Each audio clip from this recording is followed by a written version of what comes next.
வயசு 48 வயசு. நான் வந்து எப்பவுமே டிஎம்கே தான். 4 பேர் 4 சொன்னாலும் ஸ்டாலின் வந்து பக்காவா செய்யறாரு. எவ்வளவு சொல்ல முடியுங்கிறல குறை வந்து எவ்வளவுனாலும் சொல்லலாம், நிறை வந்து எவ்வளவுனாலும் சொல்ல முடியாது. எங்களுக்கு வந்து கட்சி எனக்கு அப்படிங்கிறது எனக்கு முக்கியம் இல்லை. எனக்கு வந்து நல்லபடியா செய்யறாங்க. நான் சிங்கப்பூர்ல இருக்கிறப்ப 10 வருஷத்துல வந்து எனக்கு வந்து எத்தனை பேர் எனக்கு சொல்லியிருக்காங்க. மதுரையில, கள்ளக்குறிச்சியில, கடலூர்ல எவ்வளவு பசங்க இருக்காங்க. எல்லாருமே சொல்றாங்க நல்லா பண்றாங்க.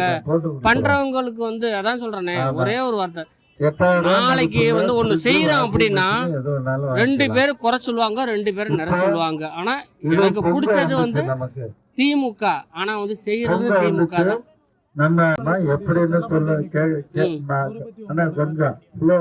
இது வந்து நான் என்ன சொல்றேன், கட்சி நீதியா வந்து நான் சொல்றதோட இந்த வாட்டி வந்து அவங்க நிறைய கோரிக்கை கொடுக்குறாங்க, செய்யறேன்னு சொல்லி கோரிக்கை கொடுக்குறாங்க. கடைசியில கோரிக்கை நிறைவேற்றுவாங்க, நல்லபடியா செய்வாங்க.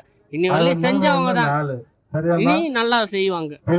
உதய சூரியனுக்கு தான் நம்ம ஊர்ல வந்து இளைஞரெல்லாம் வந்து நிறைய பேர் வந்து, ஏன்னா வந்து அன்னைக்கு வந்து நெட்டு கிடையாது. எனக்கு 40 வயசுனா அன்னைக்கெல்லாம் வந்து போனு கிடையாது, டச்சு போனு கிடையாது. இன்னைக்கு எல்லாமே பாக்குறாங்க.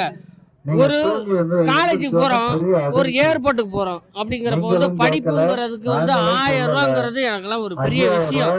ஒரு பொண்ணு, என் பொண்ணை வந்து படிக்க வைக்கிறதுக்கு 1000 ரூபாய் மாசம் மாசம் கொடுக்கறது பெரிய விஷயம். இன்னைக்கு கொடுக்குறாங்கல்ல. எங்க அம்மா என்னை விட்டு தனியா தான் இருக்காங்க சாப்பிட்டுக்கிட்டு, அவங்களுக்கு 1000 கொடுக்கறது. இந்த திட்டத்தை முன்னாடி கொண்டாந்துருக்கணும், இப்ப கொண்டாந்து எல்லாம் செய்யறாங்க. அப்படிங்கிறப்ப எங்க அம்மா எனக்கு ஃப்ரீயா விட்டுருக்காங்க.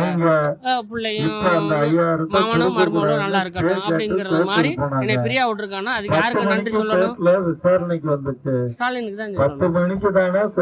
செல்லப்பாண்டி தான்.